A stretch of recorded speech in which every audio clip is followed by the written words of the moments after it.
What's going on, guys? In this video, we're going to be going over the Dow Jones Industrial Average, or as I like to call it, the Boomer Index. Now, all joking aside, even though I call it the Boomer Index, it's still a great index to consider for your investing strategy. Just some history on the Dow Jones. This is Investopedia.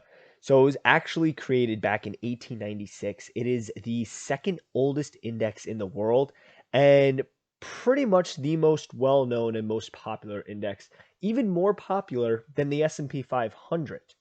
Now, what is the Dow Jones? It's an index that's only comprised of 30 stocks, but they're all publicly traded blue chip companies that are very well established. Interesting tidbit, when it was initially launched, it was only made up of 12 companies. So I found that pretty cool. But right now it is 30 different companies. And if you're wondering what those companies are, here's a breakdown of the 30 holdings. It says 31 because cash is included, but you got United Healthcare Group, Home Depot, Microsoft, you got McDonald's, Apple's on this list, 3M, IBM, all of the big, well-established companies that are paying out some pretty solid dividends. And you've probably heard of most of these companies before. But now what begs the question is, should you invest in the Dow Jones Industrial Average, or should you invest in something like the S&P 500? And that is pretty much what I'm going to be covering, because there are some big factors that you need to consider when figuring out where you're going to place your hard-earned money. But before that, let's just take a look at the dividends. I want to compare the dividends from the Dow Jones and the S&P 500. So the Dow Jones right now is giving a little less than 2% dividend yield with an annual payout of $5.91. And the payout ratio is actually pretty small. It's 32% with a pretty nice dividend growth, which is 6%. If we compare that to the S&P 500, we're looking at a slightly less dividend yield, 1.49. Its payout ratio is even smaller. Its dividend growth is also smaller. So it has a little bit better dividends than the S&P 500, but I think what's more important is its performance. So that's what we're going to be looking at. So to do that, we're going to be jumping over to Seeking Alpha. And if you are interested in Seeking Alpha Premium, check out the link in the description. You actually get 50% off for an entire year for Seeking Alpha Premium. So if you're interested in that, link is in the description. But this is the Dow Jones, or at least its ETF, the DIA. And you can see over the past year, we're at negative 7%. If we look year to date, negative 14%. It's been quite a wild ride, as we all know, in 2022. But what I think is interesting is, let's jump over to the momentum, because I want to compare it to the S&P 500, because this is what you should be trying to figure out. If you jumped onto this video, you're learning about what the Dow is, and now you may be thinking, well, is my money better placed in the S&P 500 or the Dow Jones?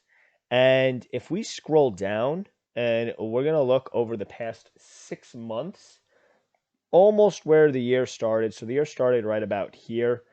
And you can see both indexes have been going down. Everything's been going down over the past 6 months. But you could see that the Dow Jones has suffered a little less. Right here, the Dow is down 12% over the past 6 months, and the S&P 500 is down 16% over the past 6 months. And if we zoom in a little bit more, the Dow is down 8%, meanwhile the S&P 500 is down 10%. So it's not as volatile.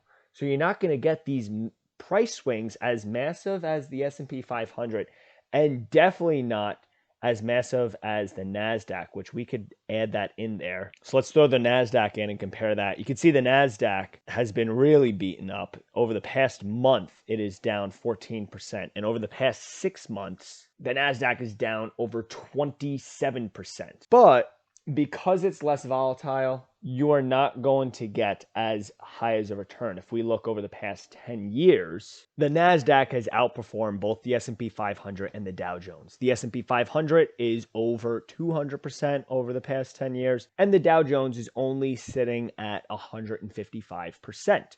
But with volatility usually comes higher appreciation when you're going in the right direction. So with that information, if you're someone in your 20s, early 20s, maybe even 30s, yeah, you may want to invest in the S&P 500 and you may want to invest in the NASDAQ. Me being in my late 20s, I invest in both the NASDAQ and the S&P 500 and individual stocks and crypto, mainly because I have a long time before retirement. Time is on my side and I could deal with these massive swings. If my indexes go down or if my positions will go down 50, 60%, I have decades to recover. Now, if you're someone who's in your 50s and now you need to start switching gears, instead of trying to make money, your goal should be trying to preserve money. That's when you might want to look at the Dow Jones. Even though you're not going to have as great returns, you're not going to have as great losses either. So you're going to protect that wealth. If you're in your 50s or 60s, yeah, you should have a decent amount of money and you should want to do everything to protect. And another thing that I think is really cool with the Dow Jones is you get monthly dividend payouts. Unlike the S&P 500, you're only getting quarterly payouts, but the Dow Jones, you were actually getting monthly payouts.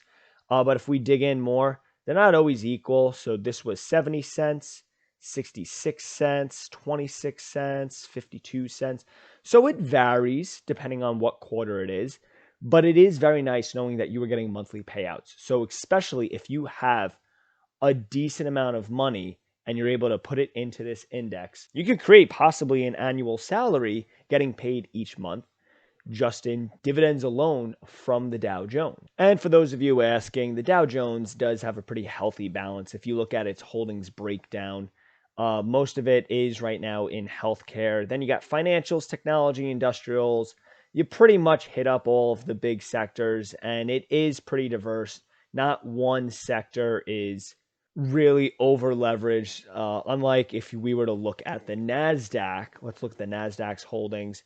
You got almost 50% in technology. And right now, the technology sector is being beaten to hell. So that's why you are experiencing less volatility with the NASDAQ, just because of the way that it is broken up. And remember, don't let this scare you that the top 50% of this index is only made up of 10 stocks, because you need to remember there's only 30 stocks in it. It's not like the S&P 500. It's not like the Vanguard Total Stock Market Index, which is comprised of 4,000 stocks. There's only 30 stocks, and all of them are very well-established companies paying out some pretty solid dividends. But now you know what the Boomer ETF is, or the Dow Jones Index. Let me know in the comments below, is this something that you would want to consider in your investing strategy? And if you have any questions, make sure to drop them below as well. But guys, that is all I have for you today. And as always, I will see you in the next one.